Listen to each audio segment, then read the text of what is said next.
বন্ধুরা, এই দুনিয়ায় যে কারোর মনের কথা জানার তিনটি পদ্ধতি আছে। এই তিনটি পদ্ধতি খুবই সহজ। যদি আপনিও এই তিনটি পদ্ধতিকে ভালোভাবে বুঝে যান, তাহলে আপনিও যে কোনো মানুষের মনের কথা জানতে পারেন। তো আসুন একটি ছোট্ট বৌদ্ধ কাহিনীর মাধ্যমে বোঝার চেষ্টা করি যে আপনি যে কারোর মনের কথা কিভাবে জানবেন। এক সময় এক গ্রামে দুই ভাই বসবাস করত। বড় ভাই ছিল অন্ধ, এই জন্য সে তার ছোট ভাইয়ের উপরে নির্ভর ছিল। ছোট ভাইও তার সব দিক দিয়েই খেয়াল রাখত। ছোট ভাই একদিন ভাবে যে তাদের ক্ষেতের মধ্যে জঙ্গলি জানোয়ারদের উৎপাত অনেক বেড়ে গেছে আর তাদের ক্ষেতের সমস্ত ফসল নষ্ট করে দিচ্ছে। বড় ভাই তো অন্ধ, ঘরের মধ্যেই চুপচাপ বসে থাকে। তাকে এই ক্ষেতের মধ্যেই বসিয়ে দিলে কেমন হয়, এই ভেবে সে ওই ক্ষেতের মধ্যেই সেখানে থাকার জন্য একটি ছোট্ট কুঁড়ে ঘর বানিয়ে দেয় এবং নিজের অন্ধ ভাইকে ওই ক্ষেতের মধ্যে বসিয়ে দেয় আর বলে যে যদি কোনো জানোয়ারের পায়ের শব্দ পাও তাহলে জোরে জোরে চিৎকার করতে শুরু করবে, যাতে করে ওই জানোয়ার সেখান থেকে চলে যায় আর আমাদের ফসলের ক্ষতি কম হয়। এরপর ওই বড় ভাই নিজের ছোট ভাইয়ের কথা শুনে সেখানে থাকতে শুরু করে দেয়। এইভাবেই সেখানে থাকতে থাকতে কয়েক দিন কেটে যায়। একদিন তাদের ক্ষেতে একটি হরিণ খুব জোরে দৌড়ে আসে এবং তাদের ক্ষেতের বেড়া ভেঙে সেখান থেকে চলে যায়। ঠিক তখনই তার পিছু করতে করতে এক রাজা আসেন। রাজা ওই অন্ধ ব্যক্তিকে জিজ্ঞাসা করেন যে ভাই, আমি একটি জানোয়ারের পিছু করছিলাম, তুমি কি কোনো জানোয়ারকে দেখেছ? সে বলে, রাজা মশাই, আমি তো অন্ধ, কিন্তু আমি আপনাকে একটি কথা বলছি, ওই জানোয়ার যেটা দৌড়ে পালিয়ে গেছে সেটা আপনার যোগ্য নয়, আপনি তার পিছু করবেন না। রাজা এটা শুনে খুবই অবাক হয়ে পড়ে। তিনি ভাবেন, ইনি তো একজন অন্ধ, তাহলে ইনি কি করে জানলেন যে ওই জানোয়ার আমার যোগ্য নয়? রাজা তাকে জিজ্ঞাসা করেন, কেন ভাই, কি ব্যাপার, তুমি এমন কি দেখলে ওই জানোয়ারের মধ্যে যে ওই জানোয়ার আমার যোগ্য নয়, আমার শিকারের যোগ্য নয়? তখন ওই অন্ধ ব্যক্তি বলে, রাজা মশাই, ওটা একটা হরিণ নয়, হরিণই ছিল, আর তাও আবার সে ছিল গর্ভবতী, আর গর্ভবতী হরিণীর শিকার কখনো কোনো রাজা করেন না, এই জন্য সে আপনার যোগ্য নয়। এখন ওই রাজা আরও বেশি অবাক হয়ে যান। রাজা ভাবেন, ইনি তো একটা অন্ধ মানুষ, ইনি কিভাবে বুঝতে পারলেন যে সে গর্ভবতী? রাজা ওই ব্যক্তিকে কিছু না বলে তার সেনাপতিকে আদেশ দেন। তিনি বলেন, যে হরিণটি পালিয়ে গেছে সেটাকে যে কোনো উপায়ে ধরতেই হবে, তাও আবার জীবন্ত, কারণ আমাকে জানতে হবে যে সে সত্যি সত্যি গর্ভবতী কিনা। কারণ এই অন্ধ ব্যক্তি খুবই বিশ্বাসের সঙ্গে বলছে যে ওটা একটা গর্ভবতী হরিণী আর সে আমাদের শিকারের যোগ্য নয়। কারণ ওটা যদি সত্যি সত্যি গর্ভবতী হরিণী হয় তাহলে সে আমাদের শিকার নয়, কারণ আমরা তো তাকে একটি হরিণ ভেবে ছুটছিলাম।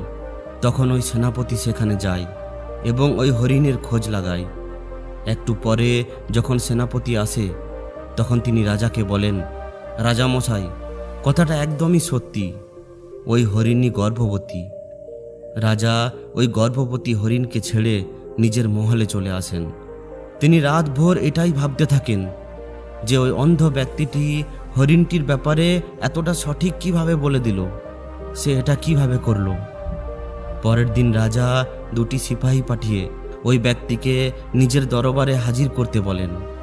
ওই ব্যক্তি এখন খুবই চিন্তিত হয়ে পড়ে যে রাজা আমাকে তার দরবারে কেন হাজির করলেন, আমি এমন কি ভুল করে ফেললাম। এদিকে রাজা ওই ব্যক্তিকে নিজের সমতুল্য জায়গায় বসায়, খুবই সেবা যত্ন করেন।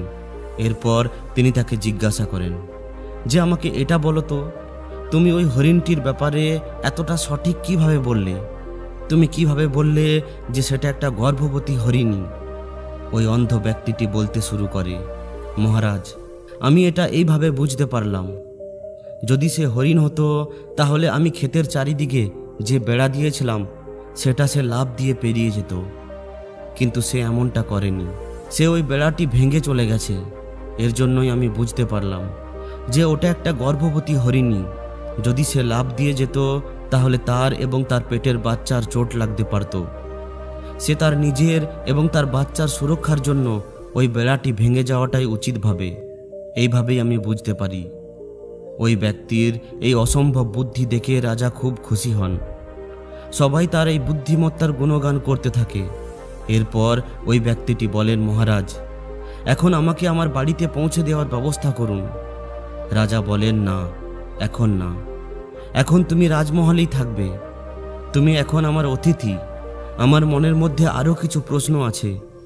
আমি চাই তুমি তোমার বুদ্ধির দ্বারা আমার এই প্রশ্নের উত্তর দাও। রাজার এই কথা শুনে অন্ধ ব্যক্তি ভয় পেয়ে যায়। সে ভাবতে থাকে, জানি না রাজা কি প্রশ্ন করবেন। যদি আমি উত্তর না দিতে পারি তাহলে রাজার দণ্ডের শিকার হতে হবে। পরের দিন রাজা ওই ব্যক্তিকে একটি প্রশ্ন করেন। তিনি বলেন, আমাকে বলো তো যে আমার রানী পতিব্রতা কি না? রাজার এই প্রশ্ন শুনেই ওই ব্যক্তির পায়ের তলায় মাটি সরে যায়। একটু ঘাবড়ে গিয়ে সে বলল, মহারাজ, দয়া করে আমাকে আমার বাড়িতে পৌঁছে দিন। রাজা বলেন, যতক্ষণ না পর্যন্ত আমার প্রশ্নের উত্তর দেবে ততক্ষণ তুমি এখান থেকে যেতে পারবে না। রাজার হুকুম পালন করা ছাড়া আর কোনো উপায় নেই। অনেকক্ষণ ধরে ভাববার পর ওই ব্যক্তি রাজাকে বলে, যদি আপনি আমাকে কথা দেন যে আমার জবাব শুনে আপনি তার প্রাণ ভিক্ষা দেবেন, তাহলে আমি আপনার প্রশ্নের উত্তর দিতে পারি। রাজা ওই ব্যক্তিকে কথা দিয়ে বলেন, আমার তরফ থেকে তার কোনো ক্ষতি হবে না। রাজার কথা শুনে ওই ব্যক্তি রানীর সঙ্গে একান্ত কক্ষে দেখা করার ইচ্ছা প্রকাশ করেন। এটা শুনে রাজা রেগে ওঠেন, কিন্তু একটু পরেই তিনি বলেন, ঠিক আছে, এমনটাই হবে। এরপর রাজা রানীকে ওই ব্যক্তির সঙ্গে একান্তে একটি ঘরের মধ্যে পাঠায়। ওই একান্ত কক্ষে ওই ব্যক্তি রানীকে তার একটি আঙুল ধরার জন্য বলেন। রানী এটা শুনেই রেগে ওঠেন, আর তিনি ওই অন্ধ ব্যক্তিকে জড়িয়ে ধরে খুব জোরে জোরে মারতে শুরু করেন। কোনোভাবে ওই ব্যক্তি তার জীবন বাঁচিয়ে সেখান থেকে বেরিয়ে আসে আর রাজাকে বলে, মহারাজ, আপনার রানী পতিব্রতা নয়। ওই ব্যক্তির কথা শুনে রাজা রেগে লাল হয়ে ওঠে। তিনি সঙ্গে সঙ্গেই নিজের তলোয়ার বের করে রানীর কক্ষে পৌঁছায় এবং খুব রেগে গিয়ে রানীকে বলেন, রানী, তুমি যদি সত্যি কথা বলো তাহলে তোমার জীবন বাঁচবে, আর যদি মিথ্যা বলো তাহলে এক্ষুনি মেরে ফেলবো। আমাকে সত্যি করে বলো, তুমি পতিব্রতা কি না? রাজাকে এত রাগী অবস্থায় দেখে রানী কাঁপতে কাঁপতে বলেন, মহারাজ, আপনি আমাকে মেরে ফেলতে পারেন, কিন্তু আমি সত্যি বলছি যে আমি একজন পতিব্রতা স্ত্রী নই। রানীর এই সত্য শুনে রাজা একটু খুশি হলেন এবং তিনি রানীকে ক্ষমা করে মহল থেকে বেরিয়ে এলেন। এরপর তিনি ওই ব্যক্তিকে জিজ্ঞাসা করলেন, আমাকে এটা বলো তো যে তুমি কিভাবে জানলে যে আমার স্ত্রী পতিব্রতা নয়? ওই ব্যক্তি বলে, মহারাজ, আমি এটা এভাবে জানতে পারলাম কারণ একজন পতিব্রতা স্ত্রী স্বপ্নেও কোনো পরপুরুষের কথা ভাবতে পারে না। স্পর্শ করা তো অনেক দূরের ব্যাপার। কিন্তু আপনার রানী যখন আমার সঙ্গে দেখা করতে এলেন তখন আমি ওনাকে আমার একটি আঙুল ধরার জন্য বললাম, কিন্তু তিনি আমার পুরো শরীরকে স্পর্শ করে আমাকে লাথি ঘুষি মারতে শুরু করেন। এতে করেই প্রমাণ হয় যে আপনার স্ত্রী পতিব্রতা নয়। ওই ব্যক্তির কথা শুনে রাজার তার উপর আরও বেশি বিশ্বাস বেড়ে যায়। পরের দিন রাজা ওই ব্যক্তিকে আবার একটি প্রশ্ন করেন। তিনি বলেন, আমি কি আমার পিতার থেকেই জন্ম নিয়েছি না অন্য কারোর থেকে? রাজার এই প্রশ্নটি শুনে ওই ব্যক্তি আরও বেশি ভয় পেয়ে যায়। সে ভাবে, এবার মনে হচ্ছে রাজা আমাকে মারার সম্পূর্ণ পরিকল্পনা করেই নিয়েছেন। সে আবার রাজাকে বলেন, জবাব শুনে যেন তিনি তার প্রাণহানি না করেন, তবেই সে তার প্রশ্নের উত্তর দেবে। রাজাও কথা দিয়ে দেয় যে আমার তরফ থেকে কোনো ক্ষতি হবে না। এরপর ওই ব্যক্তি বলে, মহারাজ, আপনি আপনার পিতারই সন্তান, কিন্তু আপনার উপর এক কৃপণ ব্যক্তির ছায়া আছে। উত্তর শুনে রাজা রেগে আগুন হয়ে পড়ে এবং তার মাকে গিয়ে জিজ্ঞাসা করেন যে, মা, আজকে আমাকে সত্যি বলবে, কারণ যদি মিথ্যা বলো তাহলে আমি তোমার চোখের সামনেই আত্মহত্যা করে নেব। আমাকে বলো যে আমি আমার পিতার সন্তান না অন্য কারোর। প্রশ্ন শুনেই রাজার মা ঘাবড়ে গেলেন এবং বললেন, পুত্র, তুমি তোমার বাবারই সন্তান, কিন্তু তোমার ওপর এক কৃপণ শেঠের ছায়া পড়েছিল। ঋতু স্নানের পর যখন আমি আয়না দেখছিলাম তখন আয়নায় ওই কৃপণ শেঠের চেহারা দেখে ফেলেছিলাম, যে পিছন থেকে আসছিল। মায়ের জবাব শুনে রাজা ওই ব্যক্তির কাছে আসেন এবং তাকে জিজ্ঞাসা করেন, তুমি কিভাবে জানলে যে আমার উপর এক কৃপণ ব্যক্তির ছায়া আছে? তখন ওই ব্যক্তি বলে উঠলেন, মহারাজ, আমি বিচার করে দেখলাম যে এখনো পর্যন্ত আমি আপনার 2টি প্রশ্নের উত্তর দিয়ে দিয়েছি, কিন্তু আপনি আমাকে এখনো পর্যন্ত একটা টাকাও উপহার দেননি। যদি আপনার জায়গায় অন্য কেউ হতো তাহলে এতক্ষণে আমাকে মালামাল করে দিত। এতেই বোঝা যায় আপনার উপর কোনো কৃপণের ছায়া আছে। জবাব শুনে রাজা খুবই খুশি হন এবং রাজা তাকে বলেন যে তুমি যা চাইবে সেটাই তোমাকে দেওয়া হবে, কিন্তু তার আগে আমাকে এটা বলো যে তুমি কিভাবে বুঝতে পারো যে কোনো কথা ঠিক না ভুল? তুমি যে কোনো প্রশ্নের উত্তর কিভাবে খোঁজো? তখন ওই অন্ধ ব্যক্তি বলে, হে রাজামশাই, আমি তো একজন অন্ধ। যদি আমার চোখ থাকতো তাহলে আমি যে কারোর মনের কথা জানতে পারতাম। মনেরও একটা ভাষা আছে, আর সেটাকে কোনো ব্যক্তির শরীরের মাধ্যমে দেখা হয়। কোনো ব্যক্তি তার শরীরের মাধ্যমে, চোখের মাধ্যমে, নানান অঙ্গ প্রত্যঙ্গের মাধ্যমে কী ধরনের ক্রিয়া করছে তার ভিত্তিতে আমরা যে কারোর মনের কথা বুঝতে পারি। কিন্তু আমি এইসব দেখতে পাই না, এই জন্য আমি ক্রিয়ার মাধ্যমে দেখি। যদি আমার কোনো কিছু জানার হয় তাহলে ওই ব্যক্তিকে কোনো কাজ দিতে হয়, আর ওই ব্যক্তি ওই কাজটিকে কিভাবে করে, কোন পদ্ধতিতে করে, তার ভিত্তিতে আমি জেনে ফেলি যে ওই ব্যক্তির মনের মধ্যে কি চলছে। এরপর ওই অন্ধ ব্যক্তি রাজাকে বলে যে রাজামশাই, যে কোনো ব্যক্তির মনের কথা জানার আগে আমাদের নিজের ওপর কাজ করতে হবে। ওই কাজটি হলো নিজের মনকে শান্ত করা, নিজের মনকে বর্তমানে নিয়ে আসতে হবে। যে 3টি পদ্ধতি আছে ওই 3টি পদ্ধতি খুবই সরল, কিন্তু তার আগে সবথেকে বড় কাজ হলো আমাদের মনকে একাগ্র করতে হবে। তবেই আমরা অপর ব্যক্তির মনের কথা জানতে পারবো। কারণ সামনের ব্যক্তি নিজের মনের মধ্যে বর্তমানে ভাবছে, তাই আমাদেরও নিজের মনকে বর্তমানে নিয়ে আসা প্রয়োজন। তবেই আমরা তার মনের কথা জানতে পারি। যদি আমরা অতীতের কোনো ঘটনার ব্যাপারে ভাবতে থাকি তাহলে সামনের যে ব্যক্তিটি বর্তমানে ভাবছে, বর্তমানে নিজের মনে মনে কথা বলছে, সেটা আমরা কিভাবে বুঝব?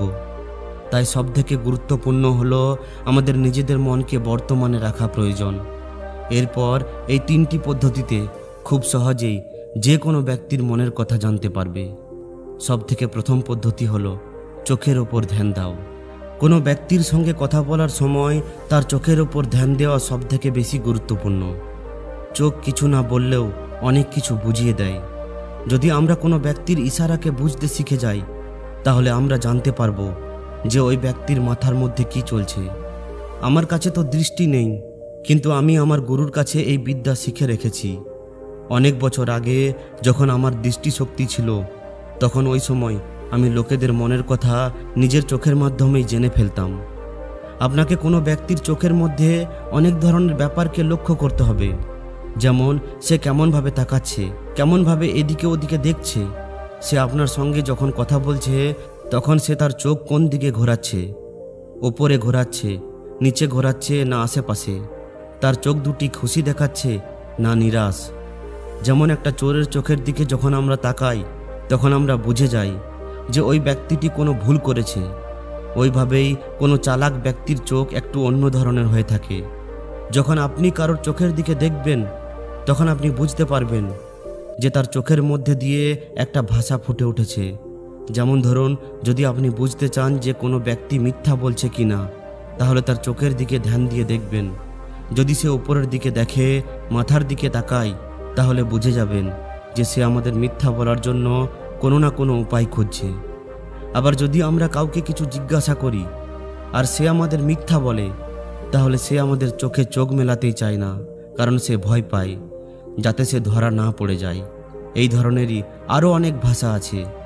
যখন আপনি দেখা শুরু করবেন তখন আপনি ধীরে ধীরে এই ভাষা বুঝে যাবেন। দ্বিতীয় পদ্ধতি হলো চেহারার অঙ্গভঙ্গি। মনের কথা বোঝার জন্য চেহারার অঙ্গভঙ্গি বোঝা খুবই গুরুত্বপূর্ণ। কখনো কখনো কোনো ব্যক্তি নিজের চেহারার মাধ্যমে, যেমন চোখ, ঠোঁট ও হাতের মাধ্যমে অনেক কিছু বলে ফেলে। যদি আপনি কোনো ব্যক্তির চেহারার উপর ধ্যান দেন তাহলে আপনি খুব সহজেই বুঝে যাবেন যে ওই ব্যক্তি নিরাশ, উদাস নাকি খুশি। ওই ব্যক্তি কি অনুভব করছে। কোনো ব্যক্তি তার মুখ দিয়ে কিছু বলুক বা না বলুক, কিন্তু তার চেহারা সব কিছু বলে ফেলে। যেমন যদি 10-15 জন ব্যক্তি দাঁড়িয়ে থাকে আর সেখানে পুলিশ চলে আসে, তাহলে যে চোর হয় তাকে খুব সহজেই বোঝা যায়, কারণ সে এদিকে ওদিকে দেখতে শুরু করে, নিরাশ হয়ে পড়ে, তার গলা শুকাতে শুরু করে, সে পরিষ্কারভাবে কথা বলতেই পারে না। তো এই ধরনের কিছু পদ্ধতি আছে যেগুলোকে আমাদের বুঝতে হয়। আপনি হয়তো ধ্যান দিয়ে থাকবেন, যদি কেউ আমাদের মিথ্যা বলে তখন তার গলা শুকাতে শুরু করে, বারবার সে জল খেতে থাকে। যারা মিথ্যা কথা বলে তাদের চেহারার অঙ্গভঙ্গি পরিবর্তন হয়ে যায়। এইভাবেই আমাদের যে কোনো ব্যক্তির চেহারাকে পড়তে হয়। তৃতীয় পদ্ধতি হলো হাতের ইশারা এবং বডি ল্যাঙ্গুয়েজকে বোঝা। যে কোনো ব্যক্তির মনের কথাকে বোঝার জন্য তার হাতের ইশারা এবং বডি ল্যাঙ্গুয়েজকে বোঝা খুবই গুরুত্বপূর্ণ। কোনো ব্যক্তি যখনই কোনো কথা বলে তখন সে তার হাত দুটিকে অবশ্যই নাড়ায়। হাতের সঙ্গে সঙ্গে ওই ব্যক্তি নিজের শরীরের মাধ্যমে ইশারা করে। হাত এবং শরীরের ইশারার মাধ্যমে আমরা বুঝতে পারি যে ওই ব্যক্তি আমাদের কথাকে কতটা গুরুত্ব দিচ্ছে আর তার মনের মধ্যে কি চলছে।